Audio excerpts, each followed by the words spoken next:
Friends good morning అందరికీ. ఈరోజు వివిధ వార్తా పేపర్లో వచ్చినటువంటి విద్యా మరియు ఉద్యోగ సమాచారాన్ని మేము ముందుకు తీసుకురావడం జరిగింది. వీడియోని ఫస్ట్ నుంచి లాస్ట్ వరకు చూడండి. ఫస్ట్ హెడ్డింగ్ చూడండి, యూజీసీ మార్గదర్శకాలు సరికాదు, దీనిపై లేఖ రాస్తాం. ప్రొఫెసర్ బాలకృష్ణారెడ్డి.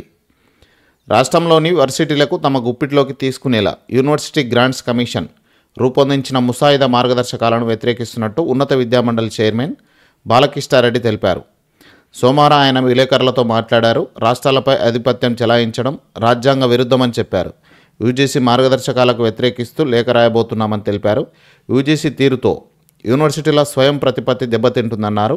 ఫెడరల్ వ్యవస్థతో ప్రతి రాష్ట్రానికి యూనివర్సిటీకి స్వేచ్ఛ ఉండాలని తెలిపారు. ఇంటర్ కాలేజీల్లోనూ మధ్యాహ్న భోజనం, రెసిడెన్షియల్ స్కూళ్లలో సాయంత్రం స్నాక్స్, కీలక మార్పులు సూచించిన విద్యా కమిషన్, సిఎస్కు నివేదిక అందజేత.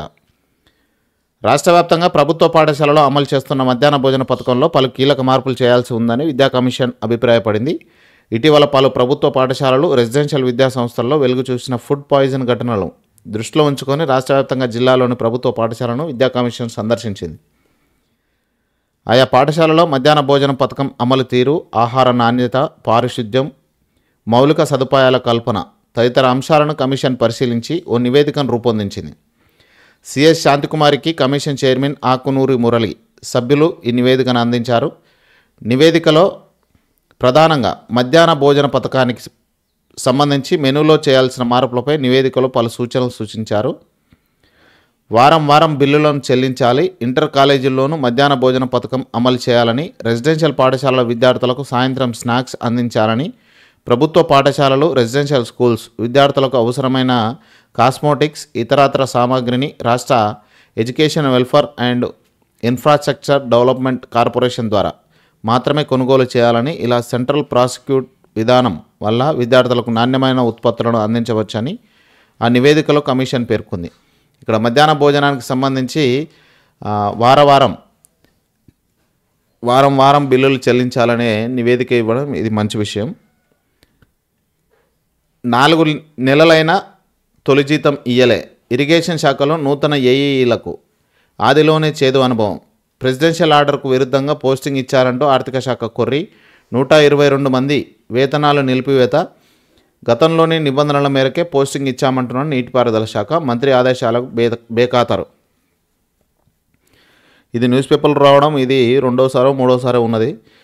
ఉద్యోగంలో చేరి 4 నెలలైనా ఇంకా తొలి జీతం అందని ద్రాక్ష మారిందని వెక్కిరిస్తున్నది. ఇది ఇరిగేషన్ శాఖలో నూతనంగా నియామకమైన ఏఈల ఆవేదన. అధికారుల చుట్టూ ప్రదక్షిణలు చేస్తున్నా స్వయంగా మంత్రి కలగజేసుకున్నా ఇప్పటి వరకు వేతనం అందలేదు. నీటిపారుదల శాఖలో ఇటీవల కొత్తగా 677 మంది ఇంజనీర్లకు నియమించారు. ప్రెసిడెన్షియల్ ఆర్డర్ను అనుసరించి టీజీపీఎస్సీ ఏఈలను నియమించింది. తదనంతరం ఇరిగేషన్కు ఆ జాబితాను పంపింది. ఇరిగేషన్ శాఖ ఉన్నతాధికారుల అభ్యర్థులను సర్టిఫికేట్ వెరిఫికేషన్కు మరోసారి నిర్వహించారు. అనంతరం పోస్టింగ్ ఆర్డర్లను ముఖ్యమంత్రి రేవంత్ రెడ్డి చేతుల మీదుగా సెప్టెంబర్లో అందజేశారు. ఈ పోస్టింగ్ అందుకున్న 677 మంది, 122 మంది ఏఈలకు సంబంధించి వేతనాలను చెల్లించకుండా ఆర్థిక శాఖ నిలిపేసింది.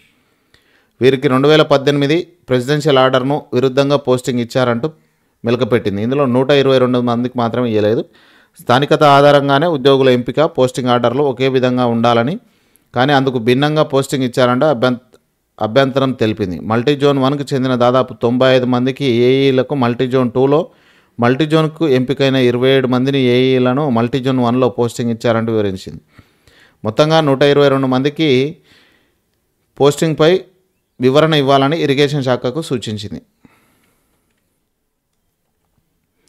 గురుకుల స్పౌస్ మెడికల్ బదిలీలు ఎప్పుడు? ప్రభుత్వ ఆదేశాలున్న పని మొదలుపెట్టని సొసైటీలు దరఖాస్తు చేసిన 1000 మంది, కొందరికే ఎస్ఎంఎస్లు. సచివాలయం, సొసైటీల ఆఫీసుల చుట్టూ టీచర్ల చక్కర్లు. గురుకుల విద్యా సంస్థల్లోని ఉద్యోగుల స్పౌస్ మెడికల్ బదిలీలపై అయోమయం నెలకొంది. దరఖాస్తులను పరిష్కరించాలని రాష్ట్ర ప్రభుత్వం ఆదేశించినప్పటికీ గురుకుల సొసైటీలు ఇప్పటి వరకు ఎలాంటి నిర్ణయం తీసుకోవడంపై ఉద్యోగులు ఆందోళన వ్యక్తం చేస్తారు. ఇటీవల పాఠశాల విద్యాశాఖలో పెద్ద సంఖ్యలో టీచర్ల స్పౌస్ మెడికల్ బదిలీలు పూర్తి చేసింది. ఎస్సీ, ఎస్టీ, బీసీ, మైనార్టీ సొసైటీల పరిధిలో స్పౌస్ మెడికల్ కేటగిరీల బదిలీల కోసం 1000 మందికి పైగా ఉద్యోగులు దరఖాస్తులు సమర్పించారు. ఇందులో అత్యధికంగా ఎస్సీ, మైనార్టీ గురుకుల సొసైటీల నుంచే ఉన్నారు. సొసైటీ కార్యాలయాల చుట్టూ చక్కర్లు. బదిలీల ప్రక్రియ చేపట్టకపోవడంతో ఉద్యోగులు గత 3 రోజులుగా సొసైటీ కార్యాలయాల చుట్టూ చక్కర్లు కొడుతున్నారు. గత నెలాఖరులో గురుకుల సొసైటీలు స్పౌసు, మెడికల్, మ్యూచువల్ ఈ కేటగిరీలో దరఖాస్తు స్వీకరించారు. దరఖాస్తులు సమర్పించిన వారిలో కొందరు ఎస్ఎంఎస్ల ద్వారా సమాచారం అందగా మరికొందరికి ఎలాంటి సమాచారం లేదు. ప్రస్తుతం దరఖాస్తుల ప్రక్రియను సంబంధించి సమాచారాన్ని గురుకుల సొసైటీలు రాష్ట్ర ప్రభుత్వానికి నివేదించామని, ప్రభుత్వం నుంచి నిర్ణయం వెలువడిన తర్వాత తదుపరి చర్యలు తీసుకుంటామని అధికారులు చెబుతారు. దీంతో కొందరు టీచర్లు సచివాలయంలోని కార్యదర్శులకు వినతులు సమర్పిస్తున్నారు. గత 2 రోజుల్లో దాదాపు 100 మంది గురుకుల టీచర్లు సచివాలయంలో వినతులు సమర్పించినట్టు ఉద్యోగ సంఘాల నేతలు చెబుతారు. ఇది ఫ్రెండ్స్ ఈరోజు వరకు ఉన్నటువంటి విద్యా మరియు ఉద్యోగ సమాచారం. టెట్కి సంబంధించి నిన్నటి వరకు ఆబ్జెక్షన్స్ ఇచ్చిన వాళ్ళే పరిశీలించి వచ్చే నెల 5వ తారీఖు ఫిబ్రవరి 5వ తారీఖు రోజు మనకు రిజల్ట్ ఇచ్చే అవకాశం ఉంది. Thank you friends.